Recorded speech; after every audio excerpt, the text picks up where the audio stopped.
Oi, pessoal, boa noite. A gente vai dar continuidade, então, à resolução da lista 1, né? Esse é o exercício 7, onde a gente parou. O exercício 7, ele pede para a gente determinar as soluções do sistema de equações abaixo, né?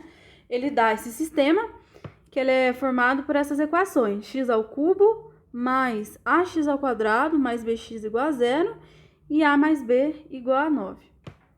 E aí ele fala, né, sabendo que todas as soluções são não negativas, estão em PA e que A e B são constantes, tá bom? Então, vamos lá, né? Então, primeiramente, eu quero que vocês lembrem do seguinte, né? Vamos lembrar de duas coisas que vão estar ajudando a gente a resolver esse exercício. Então, lembrete, né? Primeiro é a propriedade dos termos de uma PA.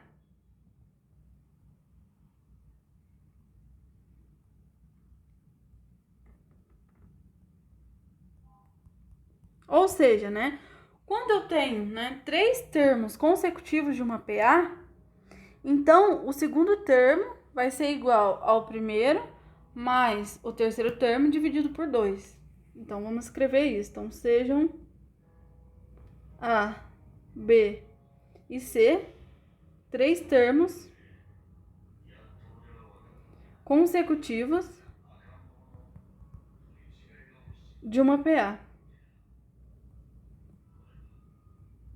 Então, o B é igual a A mais o C dividido por 2, tá bom? Então, essa é uma das coisas, da primeira coisa que vocês tinham que lembrar, né? A segunda coisa é a relação de Girardi, né? As relações, né? As relações de Girardi. O que as relações de Girardi nos diz, né? Se eu tenho, né, a x ao quadrado mais bx mais c igual a zero, né? Então, a soma das raízes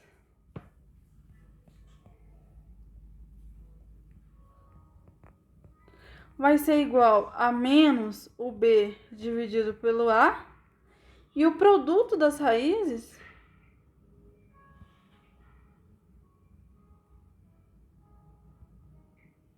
vai ser igual, né, a c dividido por a. Então, vamos lá. Então, vamos resolver esse exercício 7. Solução. Solução. Sejam, né, x1, x2 e x3 as soluções da primeira equação, né?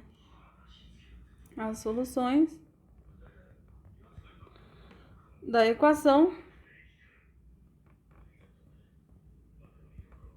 x ao cubo mais ax ao quadrado mais bzinho vezes x igual a zero. Então, vamos ver o que a gente pode fazer, né? Então, nós temos que x ao cubo mais ax ao quadrado mais bx é igual a zero, né? Aí, o que a gente pode fazer? Podemos colocar o x em evidência, porque o x aparece aqui, aqui e aqui, né? Então, nós temos x que multiplica x ao quadrado mais ax mais b igual a zero. Então, né, para que o produto seja igual a zero, cada uma dessas coisas, né, cada uma dessas coisas tem que ser igual a zero, né? Ou, né, o x é igual a zero, ou o x ao quadrado mais ax mais o b tem que ser igual a zero. E aí, o que acontece, né? Então, dessa primeira aqui, né, a gente obtém, então, que o x1 é igual a zero. Então, uma das soluções dessa equação é o x1 igual a zero, né? E aí, o que a gente pode fazer, né? Pela essa propriedade da PA que eu falei, essa primeira propriedade aqui, né? Essa primeira propriedade aqui, o que a gente pode concluir, né? Podemos concluir, então, a seguinte relação, né? Da primeira, né, propriedade lá, da PA, nós podemos concluir que x2 é igual a x1 mais x3 dividido por 2, né? Que foi exatamente o que eu falei, né? Se eu tenho 3 termos consecutivos de uma PA, então o segundo termo é igual ao primeiro termo, que é o x1, mais o terceiro termo dividido por 2, tá bom? Então, como x1 é igual a 0, então ficaria x2, que é igual a 0 mais x3 dividido por 2. Então, o x2 é igual ao x3 dividido por 2, tá bom? E aí, o que a gente pode fazer, né? Nós podemos ver... A gente pode usar agora a relação de Girard, né? Então, vamos lá. Da relação de Girard...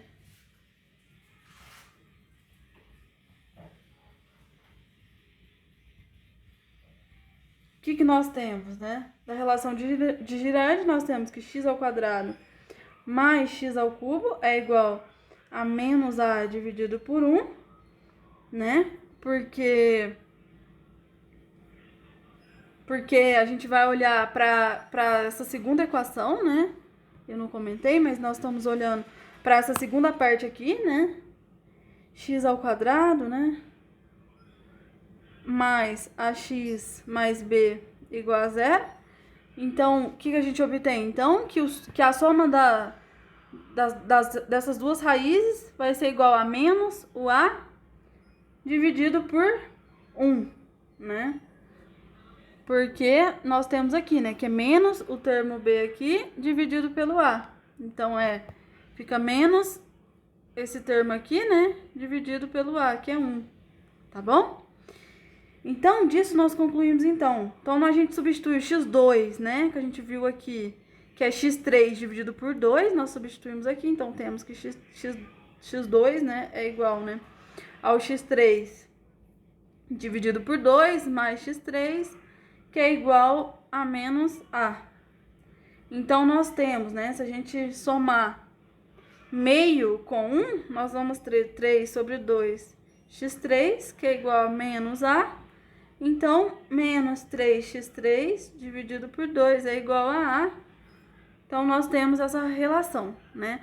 Agora, vamos olhar para a segunda relação de Girard, que fala do produto das raízes, né? O produto das raízes vai ser igual ao termo C dividido pelo A, tá bom? Então, vamos ver, né? Então, nós temos que x2 vezes x3 é igual, né, ao termo C, que é esse último aqui, que é o termo independente, dividido pelo A. Então, vai ficar B dividido por 1, né? Então, o que acontece? Então, agora substituindo o x2 por isso daqui, por x3 dividido por 2, o que nós obtemos? Que x3 dividido por 2 vezes x3 é igual a B dividido por 1. Então, nós temos que x3 ao quadrado dividido por 2 é igual a B, né? Então, temos essas relações. Agora, nós sabemos o seguinte, nós sabemos, né, essa relação aqui, ó, que A mais B é igual a 9, tá bom? Então, vamos utilizar ela agora. Além disso, A mais B é igual a 9, né? Então, o que acontece? Então, nós temos que o A, né? O A é igual a esse cara aqui, né? Menos 3x3 dividido por 2. E o B é esse cara aqui, que é o x3 ao quadrado dividido por 2, tá bom? Agora é só substituir. Então, nós vamos ter que menos 3x3 dividido por 2, mais o B, que é x3 ao quadrado sobre 2, é igual a 9. Então, o que acontece, né? Então, nós podemos multiplicar toda essa equação por 2, né? Pra gente cancelar esse 2 aí que tá dividindo, tá bom? Então, nós vamos ter, né? Nós vamos ter, então, que x3 ao quadrado menos 3x3, já multiplicando e passando para o lado direito, né? 9 vezes 2 dá 18, então fica menos 18. igual a zero, tá bom? Então, resolvendo, né, essa equação, que eu vou deixar para vocês resolverem, vocês vão obter, né, que o x3 é igual a 6 ou o x3 é igual a menos 3. Só que o x3 igual a menos 3 não vai servir, porque o menos 3 é negativo, né? E aqui no enunciado, vamos ver, o enunciado fala que todas as soluções, olha, o enunciado diz assim, né, que todas as soluções são não negativas. Então, o x3 igual a menos 3 vai ser cancelado, não vai servir. Então, nós vamos ficar só com o x3 igual a 6, que é positivo, tá bom? E aí, o que acontece? E aí, a gente consegue descobrir o x2, porque a gente sabe dessa relação aqui, ó, dessa relação aqui, que o x2 é igual ao x3 dividido por 2, tá bom? Então, nós temos que o x2 é igual a x3 dividido por 2, que é igual a 6 dividido por 2, que é igual a 3. Então, nós descobrimos o x1, que é igual a 0, né? O x2, que é igual a 6, e o... Não, perdão, o x2 é igual a 3, e o x3, que é igual a 6. Então, portanto, né, a solução vai ser o conjunto formado pelo 0, pelo 3 e pelo 6. E aí, a gente conclui, então, o exercício 7.